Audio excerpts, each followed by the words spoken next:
Yeah, a little bit, just to show what it is. That's how you do it.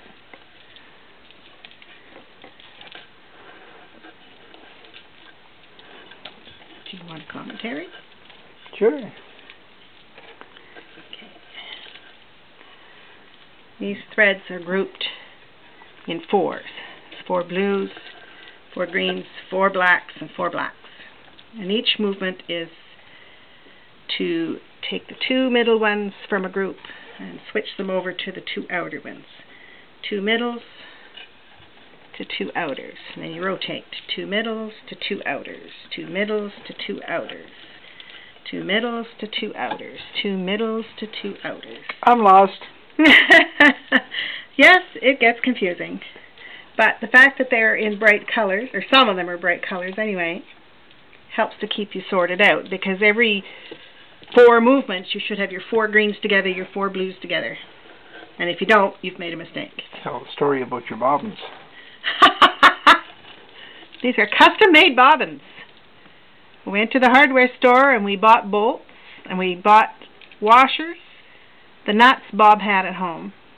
And then we wrapped the bolt with some, what's this tape called? Electrical tape. So that the thread isn't going to be hard on the fiber. I did color code them originally, but that turns out not to be very useful. Okay, now where does this go? There. You got a weight? Oh yeah, my counterweight. Well, you can't see it in here. It's a. You can unhook it if you want. It's a little bit rough. This was the original counterweight. It's got steel shot inside it. But then I had to make it heavier, so I just added a few extra bolts. And it just clips onto the work. Like, it's clipped on to this guy down underneath the table, so it pulls down in the center and counterbalances all these bobbins, because these bobbins are about 70 grams each now.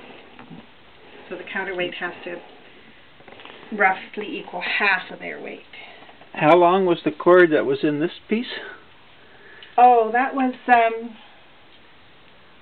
about 8.5 yards. 8.5 yards took how long to make? Oh, 3 days. That's the longest piece I've done.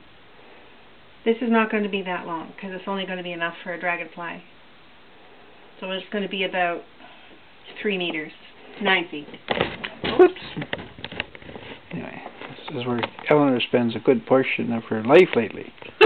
In this little corner. Well, I always did. If I wasn't knitting, I was making shoelaces, or I was doing something. I'm always in this chair, but this is actually more active because I'm bending and doing this, and so it's a little bit less sedentary than my usual. Lifting weights. Lifting weights. Okay, I have to figure out which one I did last. That one was last. Well, you should calculate how many you do in an hour, you see, and then you know how much tonnage you lifted in a day. Well, actually, it sounds silly, but it probably does add up, because I lift them 16 times to make a complete circuit to take the green ones around and back.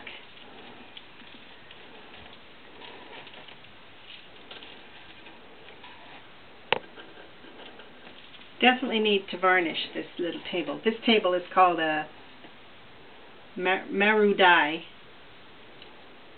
And it should be varnished so it's slippery, so that when I adjust the threads I don't have to drag them, they'll just slide. The dragging is a little bit hard on the fibers. It's a project in work. Oh yeah, it works. It's better than I thought, because they slide pretty good. They just snag a little bit. Because the lady on the video, she just puts her palm on them and she can move like whole bunches at once. I have to lift mine so they don't drag too much. So every time I bring them over, I give them a little lift in place. Okay. Whoop. Say goodbye. Bye-bye.